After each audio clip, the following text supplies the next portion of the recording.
قادر مطلق خدا باپ اور بیٹے اور روح القدس کا فضل اور اطمینان آپ کو ہمیشہ حاصل ہوتا رہے، آمین۔ خدا کا کلام ہماری زندگی میں کیا حیثیت رکھتا ہے اور اس کا ہماری زندگی پہ کتنا اختیار ہے، آج اس پہ سیکھیں گے۔ بائبل مقدس کی حیثیت اور اختیار، the status and authority of the Holy Bible۔ Bible مقدس وہ کتاب کے جس میں خدا کا کلام لکھ کر ایک جگہ جمع کر دیا گیا۔ ہم اسے سیکھ چکے کہ بائبل ہم کسے کہتے ہیں۔ وہ کلام جو خدا نے کیا نبیوں سے اور پھر اپنے بیٹے کے ذریعے بھی اور پھر رسولوں کے ذریعے بھی، وہ سارا لکھا گیا اور ایک جگہ جمع ہوا اور وہ بائبل مقدس ہے۔ اور اب ہمارے پاس ایک کتاب کی صورت میں خدا کا کلام موجود ہے جسے ہم بائبل کہتے ہیں۔ اس لیے بات ہوگی بائبل مقدس کی حیثیت اور اختیار کی۔ بائبل مقدس کی حیثیت اور اختیار حتمی ہے، کامل ہے اور لا انتہا ہے۔ اس کا سٹیٹس، اس کی حیثیت فائنل ہے۔ اس سے اوپر کسی اور چیز کی حیثیت ہے ہی نہیں۔ کتاب مقدس کے سے زیادہ کسی اور روایت کو، بات کو، کلام کو کوئی اہمیت حاصل نہیں ہے۔ یہ فائنل ہے، بس یہ آخری درجہ ہے اور یہ کامل ہے۔ اس کی حیثیت بھی کامل ہے اور اس کا اختیار بھی کامل ہے۔ کوئی جھول، کوئی کمی، کوئی 0.00001% بھی کمی نہیں ہے اس میں۔ یہ ہینڈ سینیٹائزر ہم خریدتے ہیں یا اینٹی بیکٹیریل سوپ یا کوئی لیکوڈ ہم لیتے ہیں تو لکھا ہوتا ہے جی 99.9% اس کی ایفیکیسی ہے، اس کی تاثیر ہے، اس میں صلاحیت ہے جراثیم مارنے کی۔ تو 0.01% تو چھوڑ دیا جاتا ہے یا 0.1% کی گنجائش رکھی جاتی ہے کہ جو نہیں مرا اس کے ساتھ کہہ دیں گے یہ وہی والا ہے۔ لیکن بائبل مقدس کی حیثیت اور اختیار میں 0.0 ڈال کے آخر میں ایک بھی کر دو پھر بھی کوئی کمی نہیں، گنجائش ہی نہیں ہے کمی کی۔ اس کی حیثیت، اس کا سٹیٹس، اس کی پوزیشن، اس کا مقام، اس کی پلیس سب سے اوپر ہے۔ فائنل پوزیشن اس کی ہے اور اس کے اختیار میں کوئی کمی نہیں، کوئی جھول نہیں ہے، کامل ہے، پرفیکٹ ہے۔ کلام خدا کے اختیار کی کوئی حد نہیں ہے، یہ لا انتہا اختیار رکھتا ہے۔ اس کی اتھارٹی فائنل ہے، ایبسولوٹ ہے اور ان لمیٹڈ ہے، کیونکہ جس کا کلام ہے وہ فائنل ہے، وہ ایبسولوٹ ہے اور ان لمیٹڈ ہے، وہ حتمی ہے، وہ کامل ہے اور وہ لا انتہا ہے۔ سو اس کی حیثیت ہماری زندگیوں میں، ہمارے ذہنوں، ہماری سوچوں میں سب سے زیادہ خدا نے اس کو ٹھہرا دیا ہے، سب سے معتبر، سب سے زیادہ عزت والا، سب سے زیادہ قابل بھروسہ۔ اس کا اختیار خدا نے بنا دیا ہے، سب سے زیادہ اختیار اس کا بنایا ہے۔ اور بائبل مقدس خدا کا معتبر اور لا تبدیل کلام ہے۔ یہ اس کی حیثیت ہے اور حیثیت کی وجہ بھی ہماری زندگیوں میں، ہماری کلیسیاؤں میں، ہمارے خاندانوں میں، ہمارے علم میں، ہمارے ایمان میں، ہماری سوچوں میں بائبل کی حیثیت کیا ہے کہ یہ زندہ خدا کا زندہ کلام ہے اور یہ معتبر ترین کلام ہے، یہ لا تبدیل ہے، یہ اس کا سٹیٹس ہے، یہ اس کی حیثیت ہے۔ یہ کتاب عام کتابوں جیسی نہیں ہے۔ ہم اس کتاب کو خدا کا معتبر ترین اور لا تبدیل کلام مانتے ہیں۔ ہم سیکھ چکے ہیں یہ معتبر کیسے ہے اور یہ بدلا بھی نہیں ہے اور نہ بدلتا ہے، نہ کوئی بدل سکتا ہے اسے، کیونکہ جس کا کلام ہے وہ بھی نہیں بدلتا۔ اس کی سوچیں اور اس کے خیال اور اس کے ارادے نہیں بدلتے۔ وہ کچھ کر کے پھر پچھتاتا نہیں کہ چلو اب یہ کر لو۔ وہ جو کرتا ہے وہ پرفیکٹلی آل رائٹ ہوتا ہے، غلطی تو ہوتی نہیں نا اس سے، اس لیے اس کو کچھ بھی کاٹ کے نئے سرے سے لکھنے کی ضرورت نہیں ہوتی، چلو اس کو کینسل کر دو اور اب یہ لکھ لو۔ جب جسم لے کر کلمہ اترتا ہے نا تو وہ کہتا ہے یہ مت سمجھو کہ میں منسوخ کرنے آیا ہوں بلکہ پورا کرنے آیا ہوں۔ تو اس کی حیثیت کیا ہے؟ کلام خدا کی، بائبل مقدس کی کیا حیثیت ہے کہ یہ خدا کا معتبر اور لا تبدیل کلام ہے، سب سے زیادہ بھروسے کے لائق ہے۔ معتبر کا مطلب ہے جس پر سب سے زیادہ اعتبار یا بھروسہ کیا جا سکے، جس کے سچے ہونے میں کوئی شک کی گنجائش ہی نہ ہو، اور یہ لا تبدیل ہے، یہ اس کی حیثیت ہے۔ اس پر اگر ایمان رکھنا ہے تو یہ سمجھ کے رکھنا ہے کہ یہ معتبر ترین ہے، سب سے زیادہ بھروسے کے لائق ہے، سب سے زیادہ اعتبار ٹرسٹ کے لائق ہے، اور کبھی بدلتا نہیں ہے۔ اور بائبل مقدس مسیحی ایمان اور عقائد کی بنیاد ہے، یہ ہے اس کی حیثیت، اس کی پوزیشن، اس کا مقام یہ ہے، اس کے سٹیٹس اس کا یہ ہے کہ بائبل کی بنیاد پہ قائم ہے مسیحی ایمان اور ہمارے عقیدے۔ جو کچھ ہم مانتے ہیں، جس پر ہمارا ایمان ہے، خدا ہے، باپ، بیٹا اور روح القدس، یا جو کچھ بھی خدا کی ذات کے بارے میں اور اس کائنات کے بارے میں اور اپنے بارے میں ہم ایمان رکھتے ہیں، وہ سب کتاب مقدس کی تعلیم پر کھڑا ہے۔ اگر بائبل نہیں تو ہمارا مسیحی ایمان بھی نہیں ہے۔ ہمارا کوئی عقیدہ قائم نہیں رہ سکتا بائبل کے بغیر۔ اگر کوئی پوچھے کہ آپ کی نظر میں بائبل کا مقام کیا ہے، پہلی بات کہ یہ خدا کا معتبر اور لا تبدیل کلام ہے، اور دوسری بات کہ میرے ایمان اور میرے عقیدوں کی بنیاد اس پر ہے، کیونکہ یہ قابل اعتبار ہے اور کبھی بدلنے والا نہیں ہے، خدا کا کلام ہے، اس لیے میرا ایمان اس پہ قائم ہے۔ جو کچھ ہم مانتے ہیں وہ اس میں ہے۔ ہم عقیدہ پڑھتے ہیں نا، ایمان کا اظہار کرتے ہیں، تو یہ مختصر ترین صورت ہے اس کی۔ بائبل میں سے وہ چند باتیں جو بڑی اہم ہیں، بڑی خاص ہیں، وہ الگ کر کے چن کے لکھ لی گئی ہیں، اور ہم اسے اپنے ایمان کے اقرار کے طور پہ استعمال کرتے ہیں۔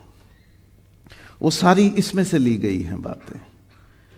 تو بائبل کا مقام ہم مسیحیوں کے نزدیک کیا ہے کہ ہمارے ایمان اور عقیدے کی بنیاد ہے یہ۔ اور بائبل مقدس مسیحی تعلیمات، عبادات، رسومات اور خدمات کی بنیاد ہے۔ This is the foundation of Christian teachings, worship, practices and ministries۔ 4 باتیں ہیں۔ تعلیمات، جتنی بھی تعلیم ہے، مسیحی تعلیم جو بھی ہے، مسیحی ایمان کے دائرے میں آنے والی ہر ایک تعلیم جو بھی دی جائے یا لی جائے، اس کی بنیاد یہ کتاب ہے۔ تعلیم پر عقیدے اور ایمان کی بنیاد ہوتی ہے۔ ہم تعلیم پاتے ہیں کسی بات کی اور اس پہ ہم ایمان لے آتے ہیں۔ تو کوئی بھی مسیحی تعلیم ہے جو مسیحی ایمان کے بارے میں، مسیحی عقیدے کے بارے میں ہے، مسیحی زندگی کے بارے میں ہے، کوئی بھی تعلیم ہے، کسی بھی پہلو کی تعلیم ہے، اس کی بنیاد یہ کتاب ہے۔ میں یہ نہیں کہہ رہا کہ الجبرا کی تعلیم، کیمسٹری کی تعلیم، انجینئرنگ کی تعلیم، ڈاکٹری کی تعلیم، بلکہ کون سی تعلیم؟ مسیحی تعلیم، جس کا تعلق مسیحی دین سے ہے، مسیحی طریقے زندگی سے ہے، کرسچن فیتھ یا کرسچن وے آف لائف سے ہے، ان کی بنیاد یہ کتاب ہے۔ اس کی یہ حیثیت ہے، اور اس کی یہ حیثیت ہے کہ ہماری عبادتوں کی بنیاد بھی یہی ہے۔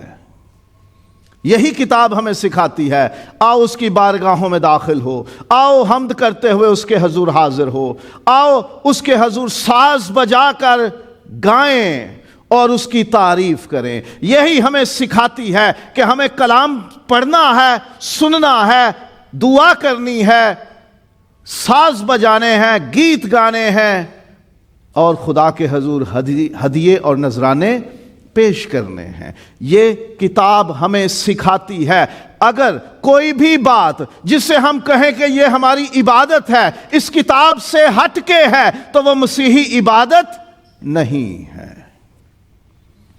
مسیحی عبادت وہ ہے جس کی بنیاد اس میں ہے۔ یہ کتاب ہمیں بتاتی ہے کہ ہمارے لیے کیا عبادت ہے، کون سی بات عبادت ہے، کون سا عمل عبادت ہے۔ اس سے ہٹ کے اگر کچھ کریں تو وہ عبادت نہیں ہوگی۔ تو اس کتاب کی حیثیت کیا ہے کہ یہ ہماری مسیحی تعلیم کی بنیاد ہے، یہ ہماری عبادتوں کی بنیاد ہے۔ اس میں سے ہم سیکھتے ہیں کہ ہمیں عبادت کس کی، کیسے کرنی ہے، کب کرنی ہے، اس کا طریقہ کیا ہونا چاہیے، کیسی عبادت قبول ہوتی ہے اور کون سی عبادت ہے جو قبول نہیں ہوتی۔ یہ کتاب بتاتی ہے۔ سو اس کی حیثیت، اس کا سٹیٹس ہماری زندگی میں یہ ہے کہ یہ ہماری تعلیم کی بنیاد ہے، یہ ہماری عبادتوں کی بنیاد ہے، اور پھر یہ ہماری رسومات، پریکٹسز جو ہم کرتے ہیں، جیسے بپتسمہ دیا جاتا ہے، جیسے عشاء ربانی ہوتی ہے، رشتے جڑنا، ہمارے نکاح کے بندھن، مسح کیا جانا، مخصوص کیا جانا، یہ سب چیزیں ان کی بنیاد اس کتاب پہ ہے۔ بائبل مقدس بنیاد ہے ہماری رسومات کی۔ بہت سی باتیں اب رسمیں بن گئی ہیں، یہ مسیحیوں کی رسم ہے، حالانکہ ہے نہیں، بنا لی ہم نے۔ یہ جہیز ہم نے رسم بنا لی ہے، یہ بری جو گفٹس ہیں اسے ہم نے بنا لیا ہوا ہے، جی اتنا آئے گا تو تب، اتنا جائے گا تو تب، یہ نہیں دیا وہ نہیں دیا، یہ نہیں لیا وہ نہیں لیا، یہ نہیں کیا وہ نہیں کیا، یہ سارے کام ہم نے رسمیں بنا لی ہیں اور ہم نے اسے لبادہ اوڑھ دیا، پوشاک پہنا دی ہے۔ یہ ہم میں ہوتا ہے، سارے ہی کرتے ہیں۔ رسومات وہ ہیں جو اس کتاب کی بنیاد پر ہیں۔ اگر کسی رسم کی بنیاد اس کتاب میں نہیں ملتی تو وہ مسیحی رسم نہیں ہے، وہ آپ کی اپنی ہے۔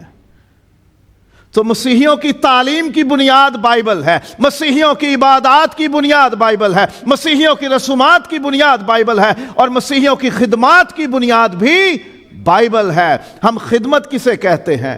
عبادت کو بھی خدمت کہا جاتا ہے، یہ خدا کی خدمت ہے۔ اس کے بعد انسانوں کی خدمتیں آتی ہیں جس میں ہم کسی مجبور، ضرورت مند، پسے ہوئے، غریب، بیوہ اور یتیم کی مدد کرتے ہیں۔ پھر ہم کسی کو پڑھا دیتے ہیں یا کسی کا مرہم پٹی علاج کر دیتے ہیں۔ کوئی کسی بھی طرح کی تکلیف اور پریشانی اور ضرورت میں ہے، ہم اس کی مدد کرتے ہیں، یہ بھی مسیحی خدمت ہے۔ اور کئی طرح کی خدمات جو کلیسیا سے جڑی ہوئی ہیں، جیسے بشارتی خدمت ہے، خداوند کی خوشخبری پھیلانا، غیر قوموں میں منادی کرنا، مسیح کے انجیل دنیا تک پھیلانا، یہ بھی خدمت ہے۔ کلیسیا میں چھوٹے بچوں کو مسیحی تعلیم دینا، یہ بھی خدمت ہے۔ کلیسیا میں دروازے پہ کھڑے ہونا، لوگوں کو ترتیب سے بٹھانا، ان کے جوتوں کا انتظام کرنا کہ وہ گم نہ ہو جائیں یا ترتیب سے رکھے جائیں، یہ بھی خدمت ہے۔ خدا کے گھر کی صفائی ستھرائی، یہ بھی خدمت ہے۔ خدا کے گھر میں آئے ہوئے ہدیے نذرانوں کا حساب کتاب رکھنا، یہ بھی خدمت ہے۔ ساز بجانا بھی خدمت ہے اور گانا بھی خدمت ہے۔ یہاں خدا کے گھر کی مینٹیننس کرنا، اس کا خیال کرنا، یہ بھی خدمت ہے۔ کئی طرح کی خدمتیں ہیں، نوجوانوں میں خدمت ہے، خواتین میں خدمت ہے، شادی شدہ جوڑوں میں خدمت ہے، بہت ساری خدمتیں ہیں۔ ان ساری خدمتوں کی بنیاد بھی بائبل مقدس ہی ہے۔ جو بھی ہم کرتے ہیں وہ اگر بائبل میں اس کی بنیاد نہیں ملتی تو وہ مسیحی عمل، مسیحی خدمت نہیں ہے۔ اور بائبل مقدس مسیحی عملی زندگی کے اصولات اور اخلاقیات کی بنیاد ہے۔ پریکٹیکل کرسچن لائف مسیحی ہوتے ہوئے جو زندگی ہم گزارتے ہیں زمین پر انسانوں کے بیچ میں، اپنے خاندان میں، اپنی کلیسیا میں، اپنے اسکول کالج میں، اپنے ادارے یونیورسٹی میں، اپنی فیکٹری، اپنی کمپنی میں، اپنے کام کاج کی جگہ پر، اپنے گلی محلے میں، اپنے شہر یا گاؤں میں، اپنے رشتہ داروں میں، اس دنیا میں جو ہم زندگی گزارتے ہیں وہ ہے عملی زندگی، پریکٹیکل لائف۔ اور مسیحی عملی زندگی کے اصول، ان کی بنیاد یہ کتاب ہے۔ ہمیں کیا کرنا چاہیے، کیا نہیں کرنا چاہیے، اسے کہتے ہیں ایتھکس یا اخلاقیات یا حکم یا اصول یا ضابطے یا طور طریقے یا قاعدے یا لاز یا ریگولیشنز، وہ سب اس کتاب کی بنیاد پر ہیں۔ اس کی یہ حیثیت ہے کہ ہمارے سارے اصول اور ہمارے ساری اخلاقیات، ہمارے ایتھکس، ہماری موریلٹی اس کتاب میں سے نکلتی ہے۔ آپ کاروبار کرتے ہو، اس کے اصول اس کتاب پر ہونے چاہیے۔ آپ کوئی بھی کسی قسم کا لین دین کرتے ہو تو اس کا اصول اس کتاب کے مطابق ہونا چاہیے۔ آپ رشتہ داریاں کرتے ہو تو اس کا خیال رکھیں کہ اس کتاب کے خلاف نہیں ہونا چاہیے۔ آپ روزگار کماتے ہو، آپ تعلیم حاصل کرتے ہو، آپ دوستیاں بناتے ہو، آپ گھر بناتے ہو، آپ جائیداد خریدتے بیچتے ہو، آپ اپنے گلی محلے میں لوگوں کے ساتھ تعلقات رکھتے ہو، آپ اس زمین پر رہتے ہو، آپ اپنے ایریا میں رہتے ہو، لوگوں کے بیچ میں جو کچھ بھی آپ کرتے ہو، بولتے ہو، آپ سنتے ہو، آپ دیکھتے ہو، آپ کھاتے پیتے ہو، آپ چلتے پھرتے ہو، آپ جو بھی زمین پر کرتے ہو وہ پریکٹیکل لائف ہے، وہ عملی زندگی ہے۔ اور ایک مسیحی کی زندگی کیسی ہونی چاہیے، اسے کیا کرنا چاہیے، کیا نہیں کرنا چاہیے، کیسی بات کرنی چاہیے اور کیسی بات نہیں کرنی چاہیے، کیسے تعلقات رکھنے چاہیے اور کیسے نہیں رکھنے چاہیے، کیسا کاروبار کرنا چاہیے اور کیسا نہیں کرنا چاہیے، وہ سب اس کتاب کی بنیاد پر ہے۔ یہ ہے اس کی حیثیت۔ یہ ہماری زندگیوں سے دور نہیں ہو سکتی، کیونکہ ہماری مسیحی عملی زندگی کی بنیاد اس پر ہے۔ اچھا کرنا ہے یا برا کرنا ہے، یہ ہماری مرضی ہے، خدا نے آزاد مرضی دی، لیکن اس کے اصول اس میں طے ہو گئے ہیں۔ یہ کرو گے تو یہ ٹھیک ہے، یہ نہیں کرو گے تو بچے رہو گے، یا یہ کرو گے تو یہ اچھی بات ہے، خدا کو یہ چیز پسند ہے۔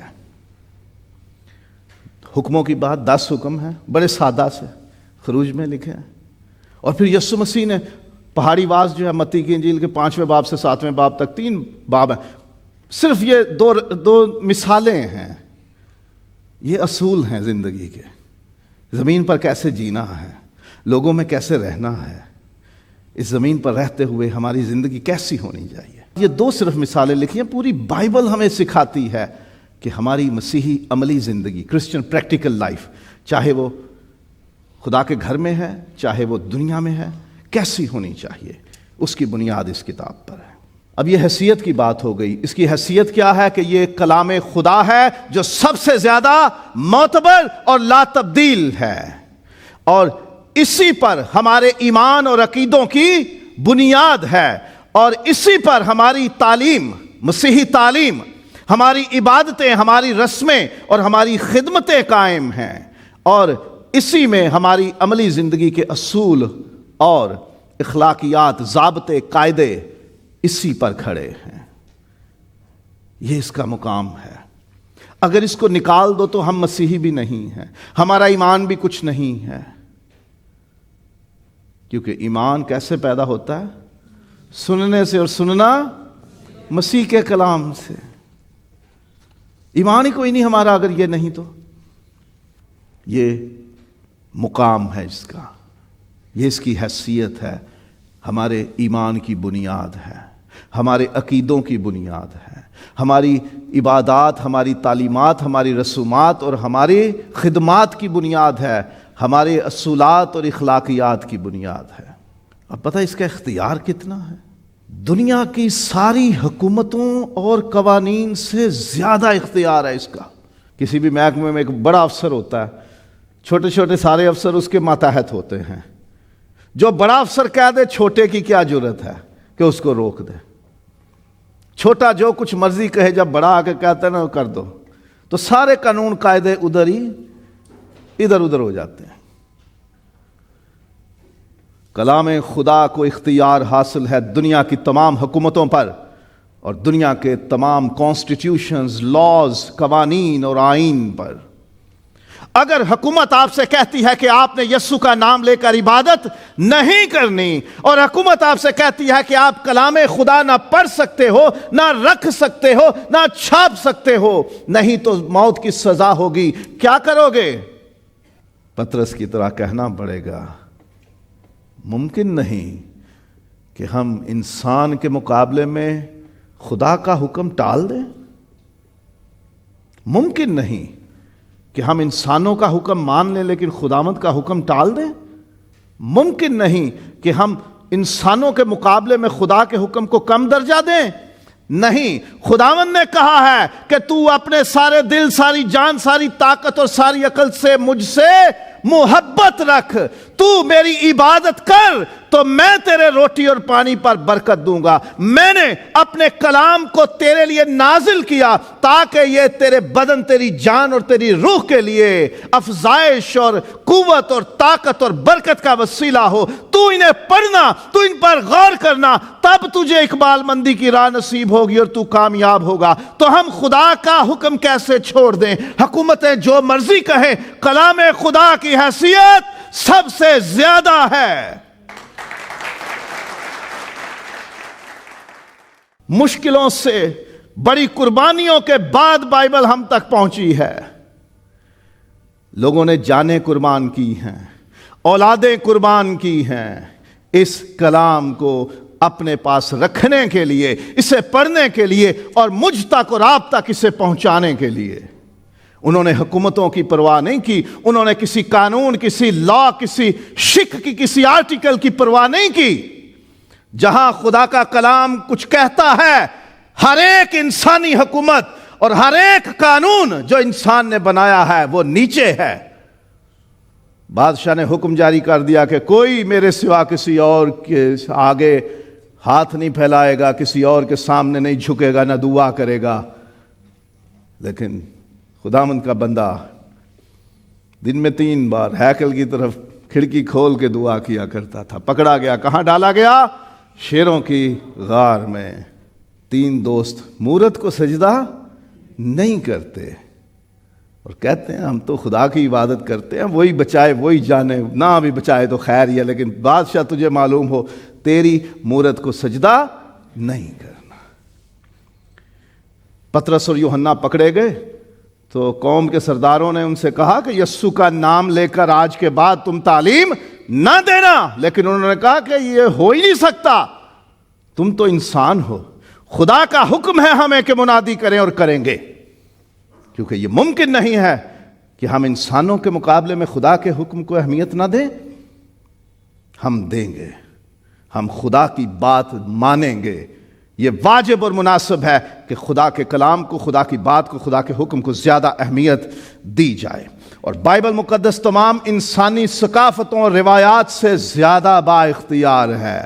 کلچرز اور ٹریڈیشنز، کسی ملک میں آپ رہتے ہو تو اس کا کلچر ہے، اس کی ثقافت ہے، اس کے رسم و رواج ہیں، روایتیں ہیں جو انسانوں نے بنائی ہیں۔ یسوع نے تو کہہ دیا نا کہ بزرگوں کی بنائی ہوئی روایتیں تم قائم رکھتے ہو لیکن خدا کا کلام پیچھے کر دیتے ہو، یہ درست نہیں ہے۔ انسانوں نے جو رسم رواج دنیا میں بنائے ہوئے ہیں، جسے کلچر کا نام دیا جاتا ہے، جسے ہم ثقافت کہتے ہیں، جسے رہن سہن کہتے ہیں، رواج کہہ لیتے ہیں، اسے اے رواج ہے، ان سب سے اوپر خدا کے کلام کا اختیار ہے۔ جتنی روایتیں، جتنی ٹریڈیشنز انسانوں نے بنائی ہیں، جتنے رسم رواج روایتیں انسانوں نے بنائے ہیں، ان سب سے اوپر خدا کے کلام کا اختیار ہے، کیونکہ یہ دنیا تو بنی ہی کلام سے ہے نا، اور قدرت کے کلام سے یہ سنبھالی جا رہی ہے، اور وہی کلام ہر چیز پر قدرت رکھتا ہے، اور وہی کلام ہر چیز پر اختیار رکھتا ہے۔ دنیا کی کوئی قوم دنیا کا کوئی کلچر، کوئی ثقافت، کوئی رواج، کوئی رہن سہن، کوئی طور طریقہ، کوئی رسمیں اور کوئی انسانوں کے بنائے ہوئے کام اور روایتیں، ٹریڈیشنز اس قابل نہیں کہ وہ خدا کے کلام کے مقابلے میں کھڑی ہو سکیں۔ ان سب کا درجہ نیچے ہے، خدا کا کلام سب سے اوپر ہے، اس کا اختیار ان سے بھی زیادہ ہے۔ ہم اپنی زندگی میں، اپنے خاندان میں، اپنی کلیسیاؤں میں، اپنے محلے میں، اپنی برادری میں، اپنی قوم میں، اس دنیا میں رہتے ہوئے ہر ایک رسم رواج، طور طریقے، لین دین، ملن برتن، رہن سہن، کھانے پینے کو چیک کریں، روایتوں کو چیک کریں، جو کام ہم کرتے ہیں، جو رسمیں ہم کرتے ہیں، انہیں چیک کریں کہ اگر وہ کلام مقدس کے مطابق ہیں تو درست ہیں، انہیں جاری رکھیں، اگر وہ اس کے خلاف ہیں تو پھر انہیں روکنے کی ضرورت ہے۔ کلام خدا کو اختیار زیادہ حاصل ہے انسانی ثقافتوں، کلچرز اور روایتوں یا ٹریڈیشنز پر۔ انسانوں نے کچھ روایتیں بنا دی ہیں، چھوڑ دیں انہیں، کیونکہ کلام اس کی اجازت نہیں دیتا۔ اب چیک کرنا آپ کا کام ہے۔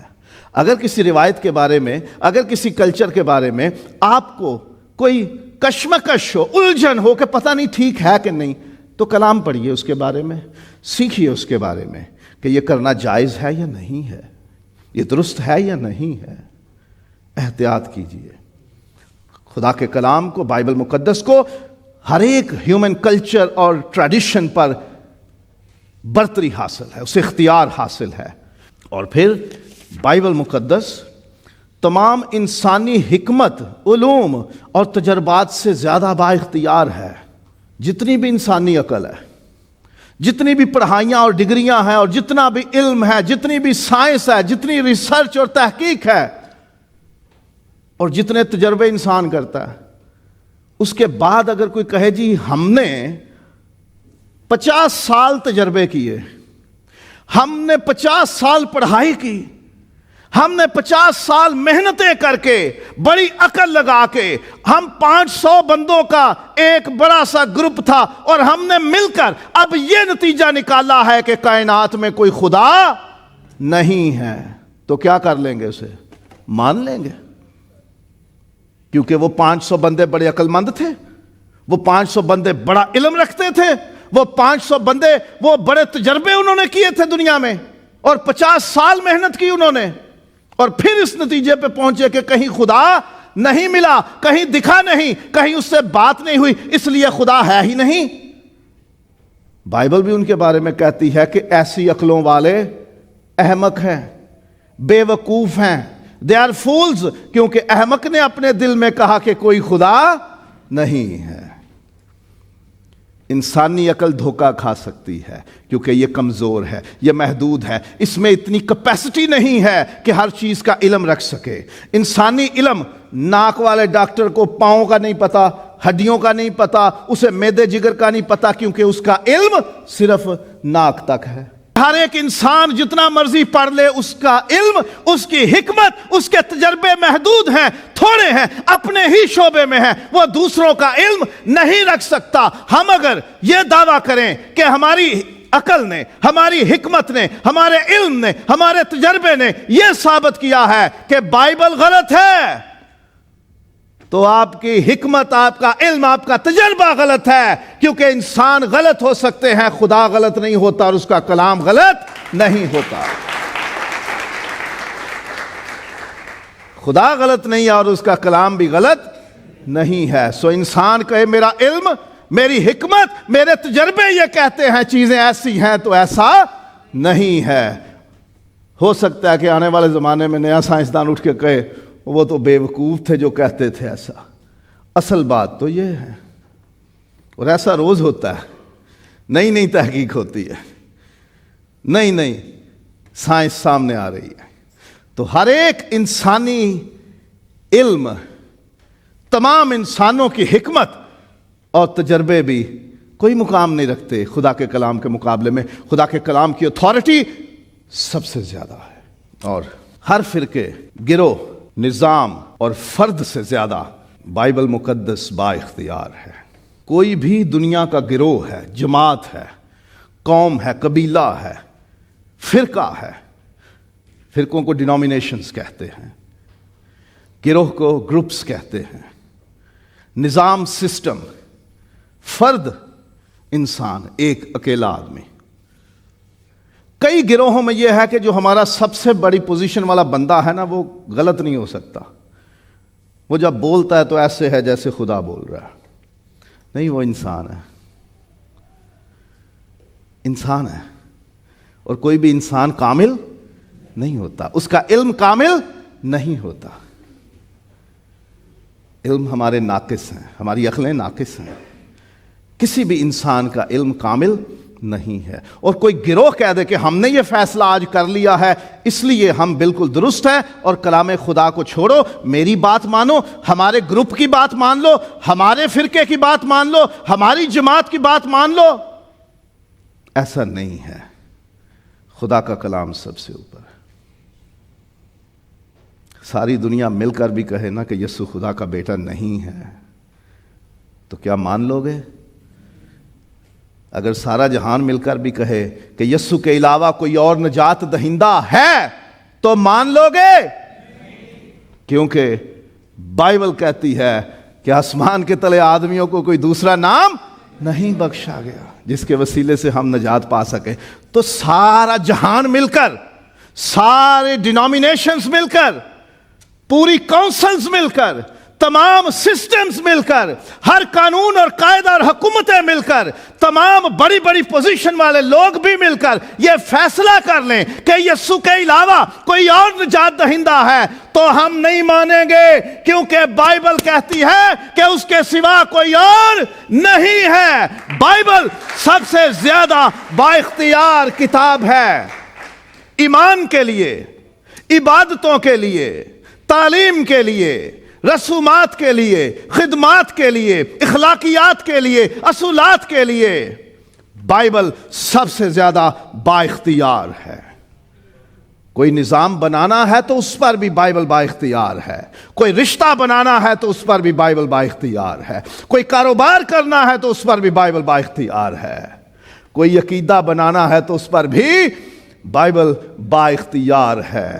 اس کتاب کے باہر جو مرضی کر لو وہ سب آگ میں جل جائے گا، خداوند اس کا حساب کرے گا۔